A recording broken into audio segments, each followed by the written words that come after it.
অসমৰ চৰকাৰী কৰ্মচাৰীসকলে যিসকলে দূৰত চাকৰি কৰি আছে তেওঁলোকে বিচাৰে যে তেওঁ নিয়াৰেষ্ট ডিষ্ট্ৰিক্টখনত তেওঁ আহিব পাৰে বা তেওঁৰ নিজৰ ডিষ্ট্ৰিক্টখনত তেওঁলোকে চাকৰিটো ট্ৰান্সফাৰ কৰিব পাৰে। এই ক্ষেত্ৰত বহুতে কমেণ্ট কৰিছিলে যে যিটো মিউচুৱেল ট্ৰান্সফাৰৰ কাৰণে যিটো পৰ্টেল অ'পেন কৰা হৈছিলে সেই পৰ্টেলটোত তেওঁলোকে আবেদন কৰিবলৈ পৰা নাই আৰু সেই মিউচুৱেল ট্ৰান্সফাৰৰ কাৰণে যিটো পৰ্টেল খোলা হৈছিলে সেই পৰ্টেলটোৱে কেতিয়ালৈকে আচলতে কাম কৰিব এইখিনি কথা তেওঁলোকে সুধিছিলে যে কেতিয়ালৈকে তেওঁলোকে আবেদন কৰিব পাৰিব একচুৱেলি।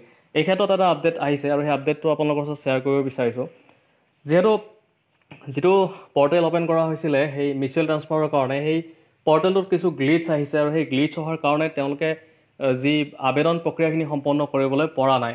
আৰু এই ক্ষেত্ৰত আমাৰ মুখ্যমন্ত্ৰী ডাঙৰীয়াই স্পষ্টকৈ তেওঁ জনাইছে যে যিটো আবেদন প্ৰক্ৰিয়াৰ কাৰণে যিটো পৰ্টেল অ'পেন কৰা হৈছিলে সেই পৰ্টেলটো অহা ডিচেম্বৰ মাহত তেওঁলোকে তাত আবেদন কৰিব পাৰিব আৰু তেওঁলোকৰ যিখিনি প্ৰক্ৰিয়া থাকে সেই প্ৰক্ৰিয়াখিনি তাত কৰিব পাৰিব বুলি তেওঁ কৈছে।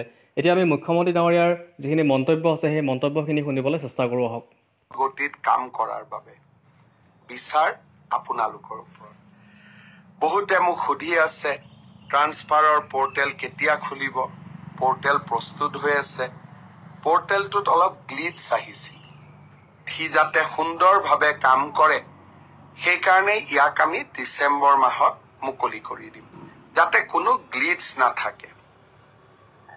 ৰাইট টু পাব্লিক ছাৰ্ভিচ এই আইনখনৰ অধীনত নিৰ্মাণ হোৱা আমাৰ আয়োগখনৰ কামো আমি ডিচেম্বৰ মাহত আৰম্ভ কৰিম। পৰ্যটনৰ ফালৰ পৰাও অসমলৈ এইবাৰ ডাঙৰ খবৰ আহিছে। ইণ্ডিয়ান টুৰিজিম মাৰ্ট এইবাৰ কাজিৰঙাত অনুষ্ঠিত হ'ব আৰু কাজিৰঙাই ভাৰতৰ পৰ্যটন উদ্যোগত বা পৰ্যটনৰ ইতিহাসত এটা নতুন শিখৰত উপনীত হ'ব।